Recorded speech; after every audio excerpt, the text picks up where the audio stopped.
Teman-teman, kembali lagi ke channel Rudy Hiskia. Kali ini aku akan bahas saham IGAR atau bisa dibaca IGAR. Nah, nama perusahaannya adalah PT Champion Pacific Indonesia atau singkatannya CPI. Kok nggak nyambung ya dengan kode saham IGAR atau IGAR? Karena dulu memang nama dari saham ini adalah IGAR. Jadi kita baca profilnya di sini ya.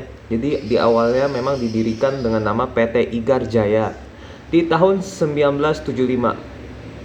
Lalu di tahun 1990 PT IGAR ini IPO ya. Nah, di 2004 berubah nama menjadi PT Kageo IGAR Jaya karena penggabungan usaha PT Kageo dengan PT IGAR. Kemudian di tahun 2010 PT Kageo berubah nama lagi menjadi PT Champion Pacific Indonesia. Nah, jadi IGAR kode saham IGAR ini memang dari nama pertamanya.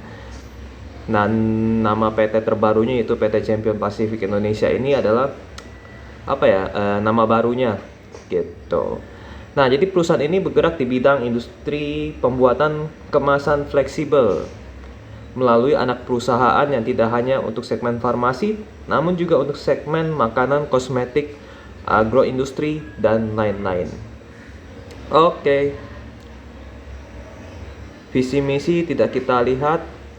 Ini direktur utamanya Antonius Muhartoyo. Aku tidak begitu kenal ya. Struktur organisasi simple, sertifikat penghargaan biasa saja. Kita akan lihat jajaran direksi dan jajaran ininya. Dewan komisaris kita lihat dulu. Oke, Dewan komisarisnya ada Budi Dharma Works Mojo. Ada orang Jepang, Junchiro Takahashi. Dia aku tidak kenal sama sekali ya, jadi tidak ada grup-grup yang terkenal. Direktur juga ada beberapa orang Jepang, kita lihat ya, Mitsuru Hiramuki, Yoku Kubota, Soichiro Yamaguchi. Sepertinya ini investor nya dari Jepang ya, jadi mereka memasukkan orang-orang Jepang. Tapi nanti kita lihat di bagian ininya kali ya, apa sih pemegang saham ini, siapa saja. Kita cek siapa saja pemegang sahamnya. Nggak ada ya, nggak ada. Perusahaan afiliasi. Kita lihat aktivitas kami. Ini sini di websitenya tidak ada penjelasan siapa yang megang sahamnya begitu. Oh, ini anak usahanya ya. Mesin cetak. Oke. Ini Avesta Continental Pack.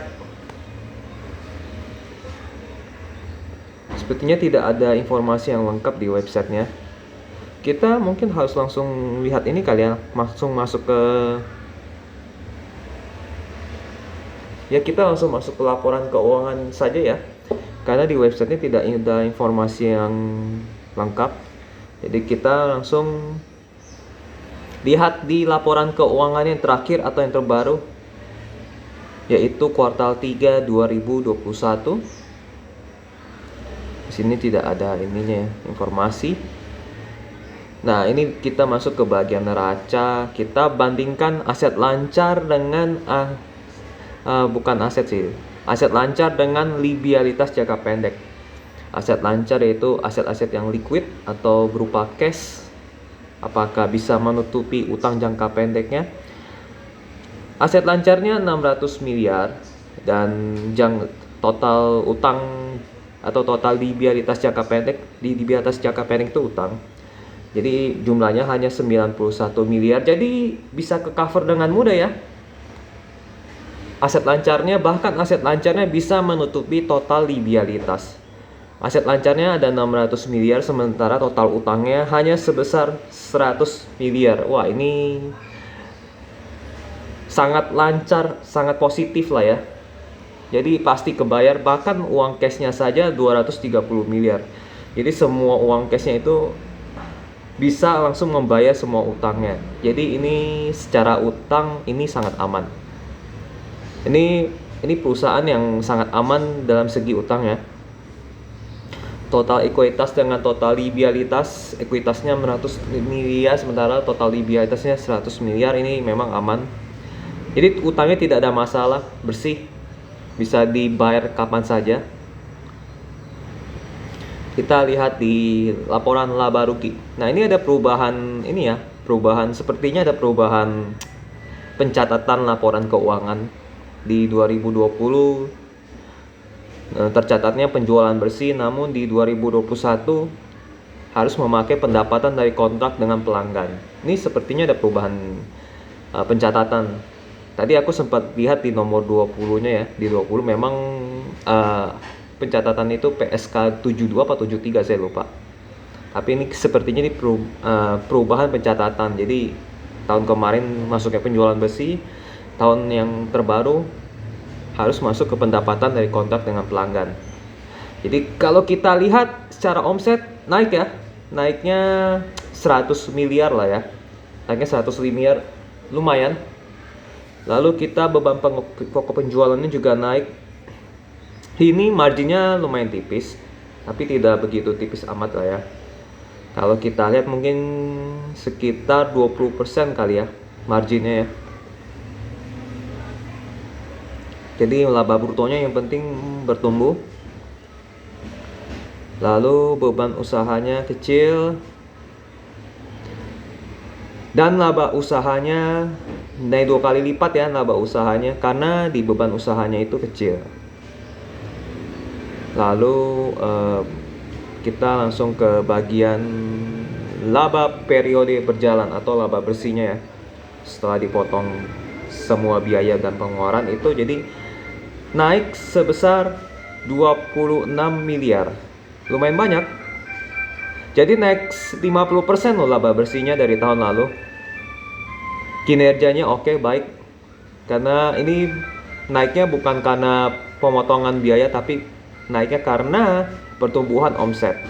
Ini bisnis yang jalan ya. Aku sebutnya bisnis yang memang bertumbuh. Laporan laba rugi juga positif. Kita masuk ke bagian arus kas. Nah, arus kas negatif ya di tahun terbarunya ya. Di yang terakhir, posisi terakhirnya negatif 100 juta saja, kecil lah. Lalu di tahun lalu positif 32 miliar. Jadi ini negatif karena biaya pembayaran kas kepada pemasoknya besar ya. Ya, besar di situ. Mungkin nanti kalau misalnya kuartal keempatnya keluar, nggak tahu nih ini negatif atau positif, kemungkinan bisa positif. Tapi nggak tahu, kita nanti lihat nanti saja. Aman lah ya, negatifnya tidak terlalu banyak, hanya 100 juta saja. Oke. Overall laporan keuangan terakhir ini cukup positif. Kalau yang lihat dari neraca positif karena utangnya sedikit. Lalu secara laporan laba rugi pun positif karena ada pertumbuhan omset. Artinya ada pertumbuhan permintaan. Itu bagus. Dan arus kasnya pun juga minusnya tipis ya.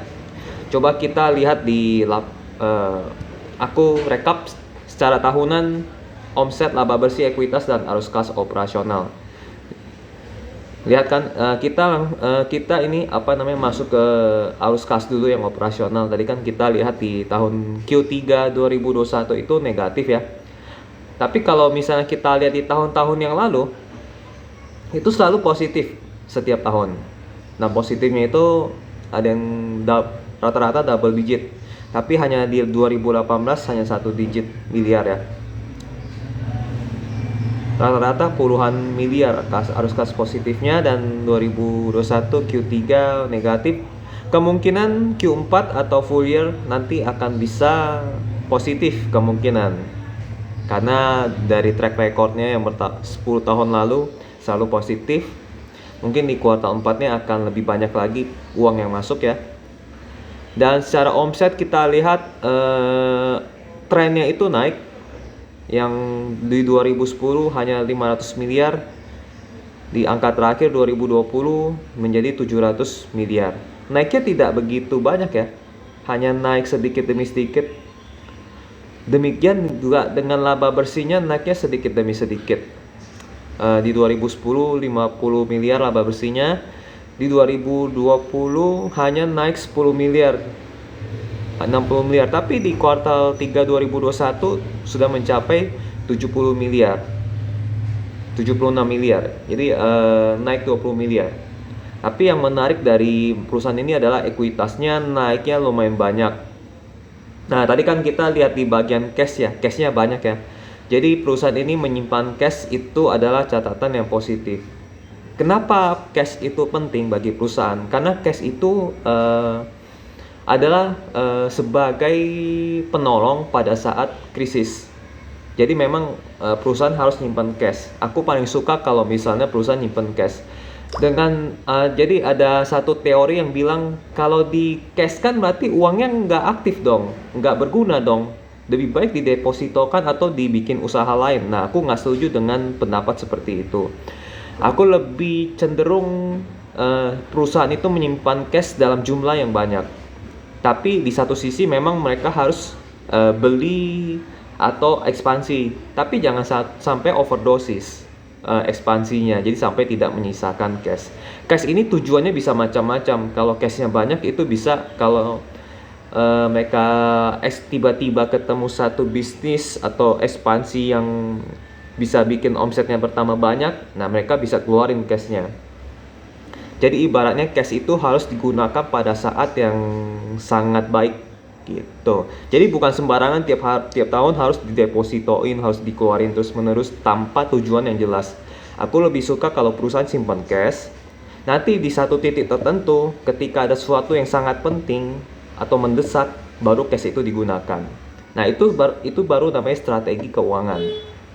Gitu. Jadi ekuitasnya naiknya 3 kali lipat dari 10 tahun, itu aku suka banget. Jadi sebagai investor, aku sangat tertarik ya akan invest ke perusahaan ini. Ini bukan ajakan membeli ya, tapi aku bilang aku tertarik karena ekuitasnya naik 2 kali lipat ya. 293 dibulatkan 300 miliar lah ya. 300 miliar menjadi 663 miliar. Ini ekuitasnya bertumbuh positif. Ini bagus karena kita beli saham sama dengan beli ekuitas. Makanya di market, kalau di bahasa Inggrisnya kalau pasar saham itu bahasa Inggrisnya equity market. Nah, jadi kalau misalnya kalian mau beli saham ya beli ekuitas sebenarnya. Jadi harus dilihat beli saham ya kita cek ekuitasnya naik signifikan atau naik sedikit. Nah, jadi di 2013 atau 2012 laba bersihnya turun karena ada pembagian dividen. Jadi menarik juga, ini perusahaan bagi dividen juga. Terus 2018 laba bersih turun karena beban naik. Jadi pengaruh juga ke arus kas operasionalnya juga hanya 2 miliar karena ada pembayaran pemasok ya. Pemasoknya tinggi karena bebannya naik. Jadi overall rekapan dari keuangan secara tahunan ini menarik di bagian ekuitasnya karena bertumbuhnya pesat. Jadi gini nih, pertumbuhan pesatnya si IGAR ini. Nah, jadi kita lihat di bagian cash dan setara cashnya ini naik. Bukan naik, artinya banyak. Ini 200 miliar kalau misalnya ada kesempatan bagus. Jadi mereka nggak sembarangan menggunakan uang cash mereka. Jadi mereka kalau nggak ketemu sesuatu yang wah banget ya, lebih baik aku sarankan di cash aja dibanding mereka sembarangan keluarin duit untuk hal yang bahkan bebannya jadi naik, bahkan nggak berguna sama sekali. Lebih baik mereka simpan dalam cash. Jadi suatu hari kalau misalnya mereka ketemu kesempatan yang bagus, mereka bisa pakai cash ini. Dan juga kalau mereka menghadapi krisis ekonomi, cash ini menjaga perusahaan mereka. Jadi aku suka dengan cash perusahaan yang banyak gitu. Jadi kalau kenapa ya tinggal keluarin cash. Jadi nggak perlu ngutang lagi lah. Ngapain ngutang? Lebih baik pakai duit sendiri gitu. Oke, secara tahunan oke, approve untuk dikatakan positif. Jadi ini pun marginnya juga nggak kecil-kecil banget, 20% lah ya marginnya. Maksudnya ke laba kotornya tadi kita lihat yang pendapatan ini ya. Nah, ini nggak begitu kecil karena sekitar 20% lah ya. Kita langsung lihat ke bagian ini sudah ya, laporan keuangan sudah bersih, positif. Ini juga secara tahunan pun positif dan ekuitasnya terus bertumbuh, utangnya sangat kecil. Mungkin karena dikelola oleh ada orang Jepangnya kali, jadi perusahaan ini sangat baik secara keuangan. Jadi orang Jepang kan terkenal sangat teliti lah ya. Oh, di sini kita lihat pemegang saham PT Champion Pacific Indonesia Tbk ada Fujimori Kogyo Co. Lalu yang kedua Mitsui Co. Nah, berarti induknya orang Jepang, makanya ada orang-orang Jepang seperti yang aku katakan tadi. Jadi selama dipegang orang Jepang, oke lah ya, karena perusahaannya pun positif secara keuangan dan sangat namanya sangat defensif ya, keuangan mereka. Wah, ini benar-benar bagus secara keuangan. Kita lihat ke bagian berita terakhir, IGAR beli mesin baru. Oh, oke. Perkuat segmen packaging non farmasi. Jadi di 2022 ini pasti bisa meningkatkan omset karena ada mesin baru ya. Kalau ada mesin baru berarti pendapatannya bisa naik lah ya. Lalu di berita berikutnya ada menyiapkan capex 60 miliar. Ini buat apa capex yang kita lihat? Belanja modal ya. Menyebutkan mengejar pertumbuhan kinerja. Oke, menambah produk-produk non-farmasi. IGAR akan meningkatkan kualitas produksinya dan mengganti mesin lama dengan mesin-mesin baru. Oke. Berarti ada peremajaan mesin dan perawatan mesin. Dia juga jadi intinya mengejar pertumbuhan kinerja. Jadi membidik pertumbuhan kinerja sebesar 8%. Oke, berarti ini uang capexnya digunakan ada perawatan mesin dan pembelian ini ya, mesin-mesin baru ya. Jadi omsetnya naik karena ada kenaikan produksi obat. Jadi klien dari IGAR ini adalah produsen obat. Jadi mereka mengerjakan kemasan untuk produk-produk obat lah ya. Oke, secara berita ini baik karena ada mesin baru nanti di tahun ini bisa meningkatkan omset dan laba bersih lah ya. Dan kalau misalnya ada obat-obat baru, namanya perusahaan IGAR ini akan mendapatkan omset tambahan juga. Jadi ini semua tergantung dari apakah ada obat baru atau tidak, atau produk baru, obat baru atau tidak, dan ada mesin baru atau tidak. Jadi ini memproduksi kemasan obat-obatan. Kita masuk ke bagian public expose. Kita akan lihat mereka akan presentasi apa di public expose. Apakah ada hal baik? IGAR public. Oke. Nah, ini kita lihat satu-satu ya.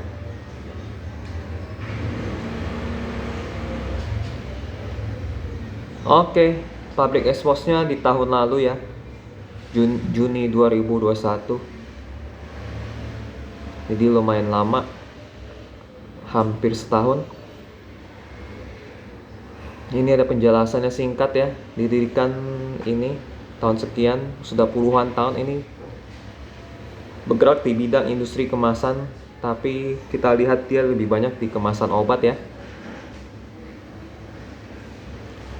Ini kan perusahaan mempunyai pangsa pasar sebagai berikut. Yang utama itu industri farmasi, kedua consumer goods, tiga bidang pertanian, empat konstruksi dan lain-lain.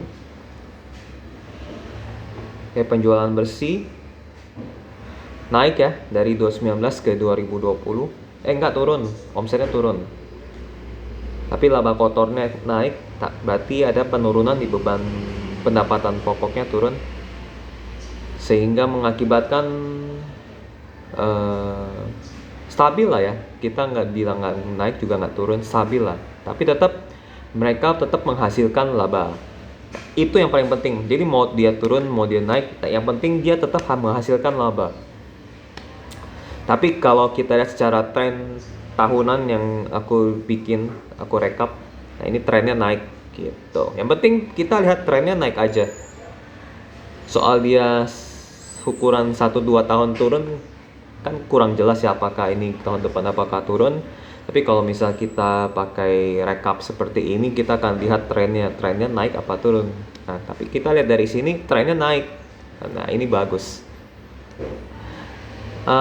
Pendapatan ini kita lewatin aja soal kinerja keuangan. Tadi kita sudah lihat keuangan, kita lewatin, laba bersih kita lewatin, arus kas kita lewatin. Tadi sudah membahas kas, aset lancar, kewajiban lancar, modal kerja bersih kita lewatin. Ini keuangan semua ya. Ini prospek masa depan. Ini yang paling penting. Prospeknya gimana nih perusahaan? Apakah layak diinvestasikan atau tidak? PT Champion Pacific Indonesia, prospek masa depan. Perusahaan telah menetapkan target pertumbuhan sebesar 10,24% di tahun 2021 dengan total penjualan mencapai 819 miliar dengan mempertimbangkan kondisi pasar industri farmasi. Iya, mereka paling banyak kemasannya itu farmasi ya, obat-obatan. Langkah-langkah perusahaan akan mengambil tindakan sebagai berikut. Meningkatkan efisiensi untuk menambah keuntungan perusahaan. Wow. Boleh. Tapi aku lebih suka kalau misalnya beritanya membeli mesin baru atau membangun pabrik baru. Itu beritanya lebih menyenangkan dibanding mengurangi biaya atau beban. Nomor 2, mempertahankan dan menambah pangsa pasar pada sektor industri farmasi dan non-farmasi. Oke, berarti mereka akan bekerja di lini sales dan marketing. Sesi tanya jawab tidak ada. Kita balik lagi ke 2 poin ini ya. Jadi langkah-langkahnya ini kurang detail kali oleh mereka. Mungkin kita harus lihat live mereka presentasi. Jadi kita nggak bisa lihat dari presentasi PowerPoint mereka sangat minim informasi. Jadi tadi kita dilihat di berita baru ada penjelasan tentang ini ya, pembelian mesin baru gitu kan. Nah, di sini ada beritanya 6 hari yang lalu, beritanya beli mesin baru. Ini bagus, berita yang oke. Lalu peremajaan mesin pun bisa mengurangi beban atau biaya, itu juga bagus. Tapi berita yang paling bagus kalau mereka bangun pabrik atau beli mesin baru yang banyak begitu. Oke, kita masuk lagi. Tadi public expose-nya selesai, kita langsung masuk sesi tanya jawab.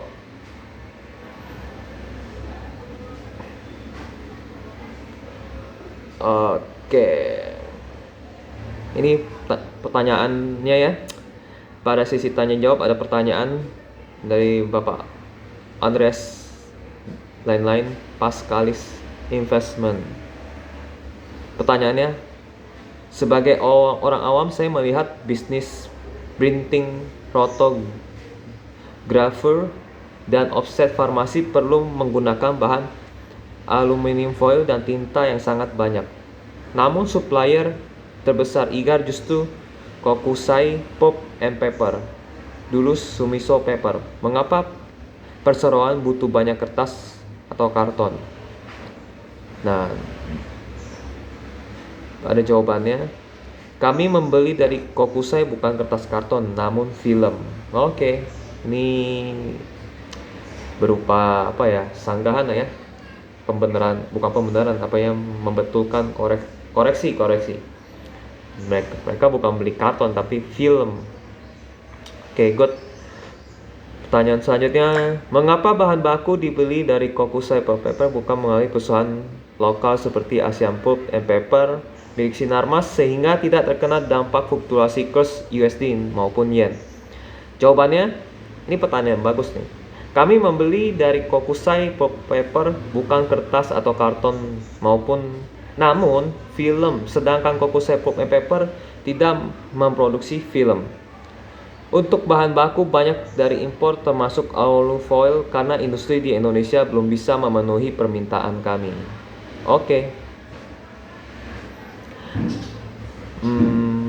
Mungkin ada ini kali, mungkin mereka takutnya mereka beli dari perusahaan yang afiliasi mereka atau induk mereka biar induk mereka tetap mendapatkan pendapatan kali ya.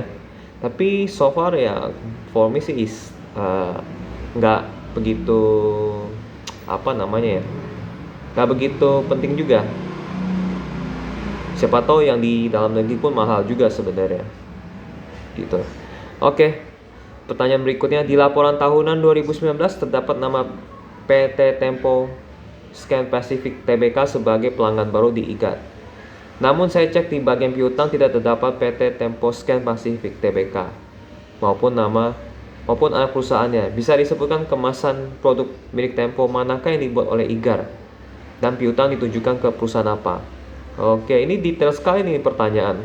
Ini mungkin saking takutnya kali ya. Jadi pertanyaan yang detail. Oke, tapi tidak apa-apa. Jawabannya, produk milik Tempo yang kita produksi adalah Oskadon dan Hemaviton.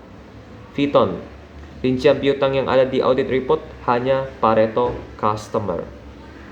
Oke, sudah dijelaskan ya. Pertanyaan berikutnya, saat ini jumlah kas perseroan sangat banyak hingga current ratio di atas 1000%. Apakah ada rencana penggunaan dalam bentuk buyback?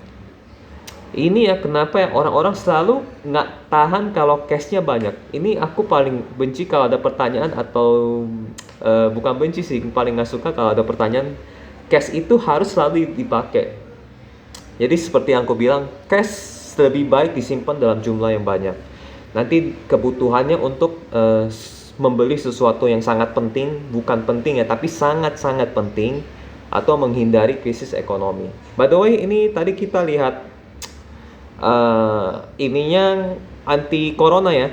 Di 2020 kan kena PPKM, tapi ini tidak berdampak karena memang mereka produksi packaging farmasi, jadi tidak berdampak.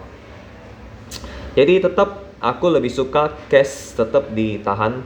Nanti suatu hari apakah dipakai buat buyback, apa dipakai buat bangun pabrik baru, apakah dipakai untuk yang lain-lain yang sangat-sangat penting, itu bagus. Karena menurutku 200 miliar itu masih kecil, kecuali 1T. Nah baru kita pertanyakan, kok 1T diem aja gitu kan, 500 miliar buat apalah gitu. Tapi ini masih kecil 200 miliar bagiku. Uang cash itu masih kecil 200 miliar. Jadi jangan dipakai dulu. Nanti lah tunggu mereka ada satu pembelian yang sangat penting, apa itu, jangan sampai terbuang sia-sia uang cashnya gitu. Jadi pertanyaan berikutnya, apakah 100% pendapatan perseroan berasal dari kontrak atau ada menerima one time order? Sejak Kingsford diakuisisi oleh Mitsui dan Fujimori Kogyo, pendapatan perseroan dari packaging non-farmasi semakin berkurang. Apakah perseroan ada rencana mengembangkan ke divisi non-farmasi lagi? Tidak 100%. Tidak, 100% pendapatan berasal dari kontrak. Oke. Menurutku kontrak lebih baik ya, karena ada jaminan bahwa si pelanggan selalu memberikan pasti memberikan pemasukan. Tapi kalau one time gitu kan tidak ada jaminan apakah dia akan kembali lagi atau tidak. Dan kita jadi secara perusahaan pun akan capek mencari customer yang baru. Misalnya satu bulan selesai kita harus cari lagi customer yang baru, itu capek banget. Lebih baik kita pakai sistem kontrak. Nomor 5, Berapa market share IGA di industri packaging farmasi? Jawabannya, sekarang fokus ke industri farmasi, namun tidak menutup kemungkinan untuk pengembangan di bidang non-farmasi. Good. Ada pertanyaan lain? Bagaimana realisasi target sampai sejauh ini? Apakah masih on track? Jawabannya, realisasi target sampai sejauh ini masih on track. Itu bagus. Pertanyaan berikutnya, permintaan kemasan cenderung naik selama pandemi corona. Berapa kontrak yang dikantongi IGAR hingga paruh pertama tahun ini? Segmen mana yang paling besar peningkatannya? Kami on time order dan tidak ada yang kontrak. Untuk segmen yang peningkatannya paling besar adalah farmasi.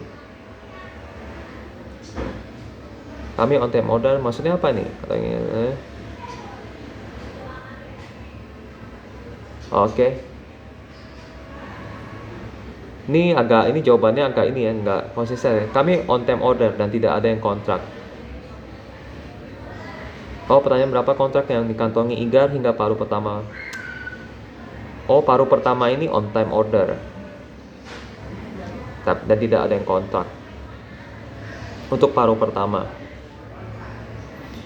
Bagaimana dengan segmen farmasi? Berarti nantilah mungkin yang laporan keuangan yang terbaru tadi itu yang ada kontrak sama pendapatan itu bukan perubahan akuntansi ya, tapi nggak tahu deh, mungkin kalau teman-teman ada yang tahu soal pendapatan tiba-tiba menjadi pendapatan kontrak, bisa komen di bawah ya atau di kolom komentar buat teman-teman yang bisa bantu saya untuk atau memberikan informasi yang lebih lanjut soal itu. Kalian bisa bantu komen, memberikan kita informasi tambahan sama-sama.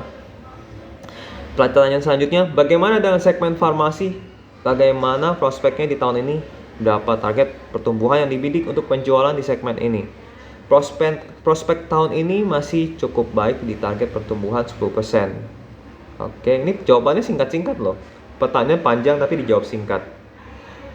IGA menyediakan capex yang bersifat rutin sebesar 12 miliar untuk kebutuhan pemeliharaan dan peningkatan efisiensi produksi di tahun ini. Sudah terserap berapa capex tersebut sehingga saat ini dan telah digunakan untuk apa saja. Industri kemasan tidak begitu terpengaruh dari harga minyak. Capex kami pergunakan untuk meningkatkan efisiensi mesin, peralatan untuk kontrol, juga untuk repair dan preventive maintenance. Bagus. Orang Jepang nih selalu benerin yang mesin-mesinnya untuk tetap agar mesin itu high performance.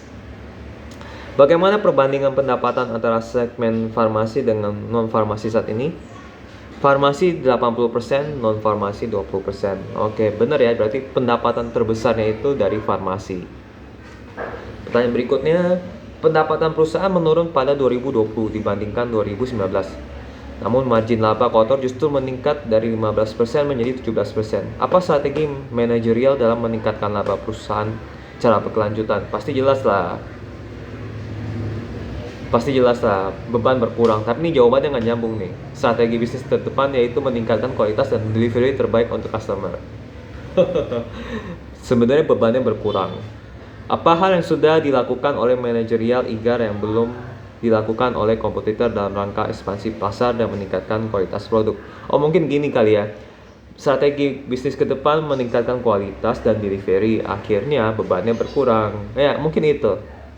Oke, lanjut lagi ke nomor 2. Apa hal yang sudah dilakukan oleh manajerial IGAR yang belum dilakukan oleh kompetitor dalam rangka ekspansi pasar dan meningkatkan kualitas produk? Yang kami lakukan sama dengan yang dilakukan kompetitor-kompetitor lainnya, yaitu terus meningkatkan efisiensi mesin, alat-alat untuk mengontrol kualitas, melakukan repair dan maintenance dengan baik. Oke.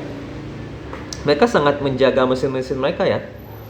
Selalu bilangnya maintenance, efisiensi, dan lain-lain yang berhubungan dengan mesin. Pertanyaan berikutnya, apakah ada budget untuk R&D dan bagaimana kontribusinya untuk penjualan perusahaan? Budget untuk R&D ada dan kontribusinya untuk penjualan perusahaan bagus dan efisien. Berarti kegiatan R&D mereka itu mempengaruhi penjualan mereka. Oke, bagus. Bahan baku yang digunakan berapa persen ketergantungannya dari impor? 50% dari impor. Oke. Pertanyaan berikutnya, bagaimana mengenai cash management policy dari perusahaan? Apakah ada rencana dari perusahaan untuk mengembangkan usaha mengingat aset perusahaan dalam bentuk kas atau deposito sudah mencapai 36%? Kami belum ada rencana pengembangan usaha lainnya selain packaging. Kami masih menunggu situasi dan kondisi apalagi di masa pandemi ini. Kami rasa banyak perusahaan juga akan melakukan hal ini. Bener. Ini ya, pertanyaan-pertanyaan konyol ya.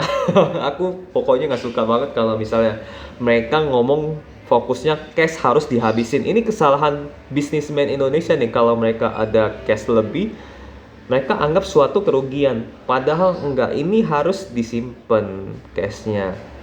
Harus disimpan. Dan bagi aku cash 200 miliar itu masih kecil, men. Masih kecil. Tunggu 1 T lah minimal baru dipakai. Ini masih 200 miliar, ini kecil. Aduh, pokoknya kacau deh. Jadi Warren Buffett ya. Warren Buffett pun menyarankan, kalau kalian tahu Warren Buffett cash policy,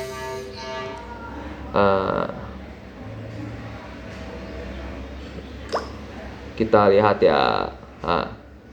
Does Warren Buffett hold cash? Dan ini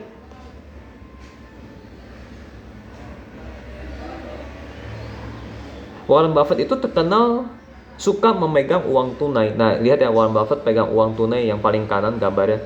Uang tunai itu 1000 triliun loh. 1000 triliun, bukan 1,95 triliun, tapi 1000 triliun. Kenapa dia bisa kaya? Karena dia gini, dia akan beli atau gunakan uang cash itu ketika ada satu kesempatan yang benar-benar bagus, baru dia pakai. Bukan kayak orang yang nafsuan gitu, apa aja dihajar gitu kan konyol, apa aja dihajar.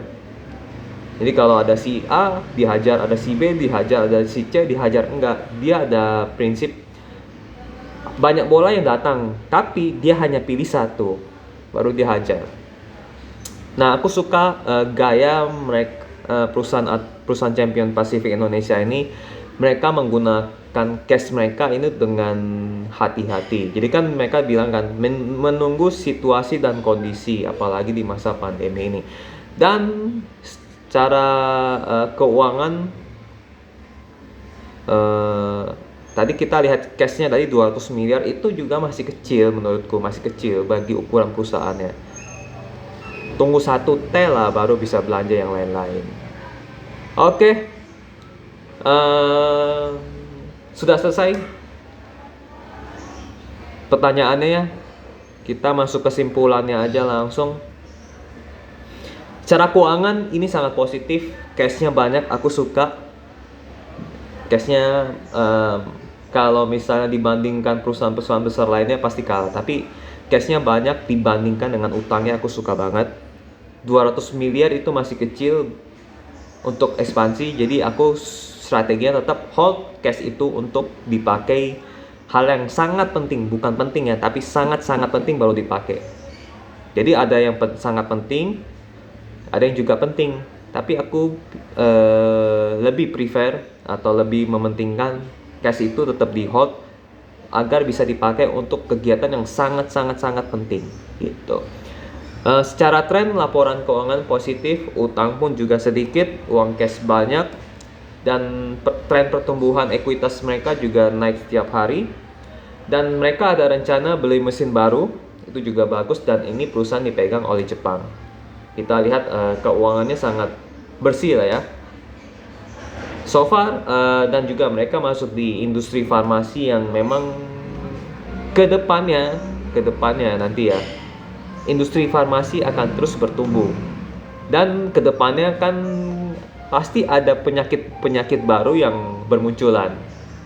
Penyakit bermunculan ini disebabkan gini, dunia kita ini semakin banyak, bukan semakin banyak, dunia kita ini global warmingnya semakin parah, es mencair dan lain-lain. Nah, jadi menurut penelitian, es di kutub utara yang mencair itu juga menghidupkan kembali kuman-kuman baru atau virus-virus baru yang beku